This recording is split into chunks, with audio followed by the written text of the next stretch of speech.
This is going to be the last video on our kind of journey of finding the area and perimeter of regular polygons inscribed in a circle. So the first two really looked at an octagon that was inscribed a circle with a radius of 3.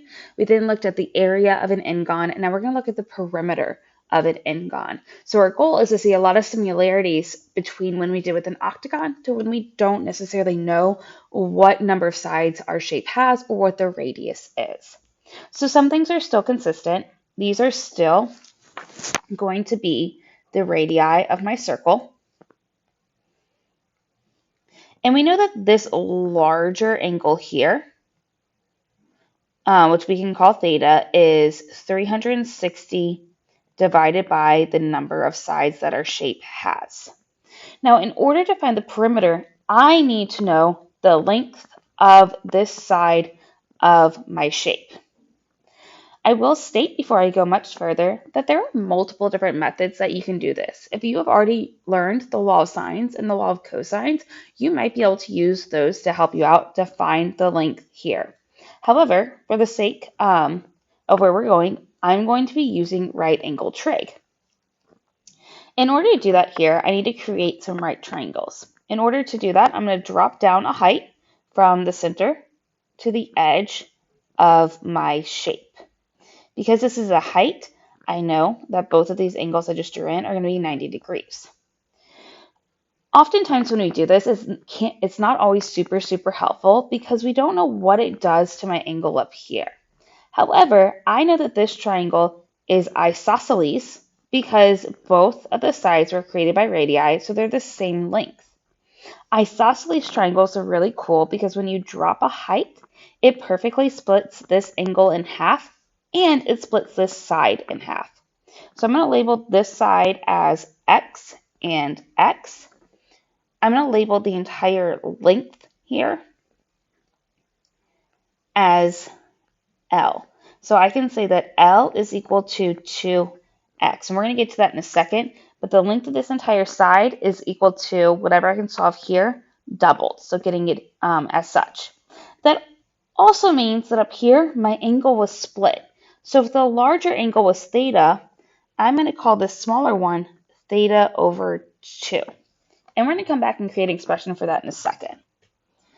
Now, my goal here is to be able to find x. That is really what we're focused on because we know that if we can find x, we can find L. So I have a right triangle. I have information about this angle. I'm looking for x, and I have the hypotenuse. Because x is a cross or opposite of the angle that I know, I'm going to use sine to work here. I can say sine of theta over 2 is equal to x over r. I'm going to multiply that r up to the other side, and we get x is equal to r times the sine of theta over 2. Now, once again, that has only gotten me this quantity here. In order to get the entire quantity, I need to multiply it by 2. So I can say L is equal to 2, and then I'm going to bring this up. R sine of theta over 2. I now know the length of this side of my polygon. In order to get the perimeter of my polygon, I need to multiply the length by the number of sides. So the perimeter, not L now, I realize it kind of looks like a P, that's an L. Now the perimeter is equal to the number of sides times the length, which was 2r sine of theta over 2. Now at this point, it looks like I've got a pretty good equation, but we're talking about an n-gon and with a radius of r. So the only variables I want are n and r, which means I need to substitute something in for theta over 2. I'm going to go back to this expression. Theta is equal to 360 over n. Theta over 2, therefore, is equal to 360 divided by 2n. For some people, trying to figure this out might be a little complex. I thought about the golden rule of algebra, which says whatever I do to one side, I must do to the other. So if I put a 2 in the denominator to this side, I have to put a 2 in the denominator over here.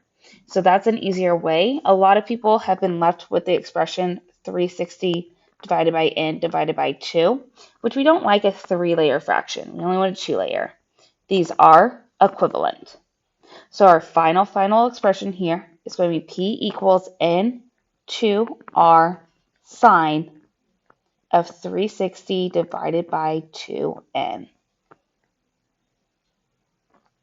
Just like our other one, we could write this in any different way that we want, but this is going to be our expression. These are all multiplications, so you could rearrange them, but this is how you can find the perimeter of any polygon that's inscribed in a circle that has a radius of r, or any regular polygon. So the side lengths do need to be the same.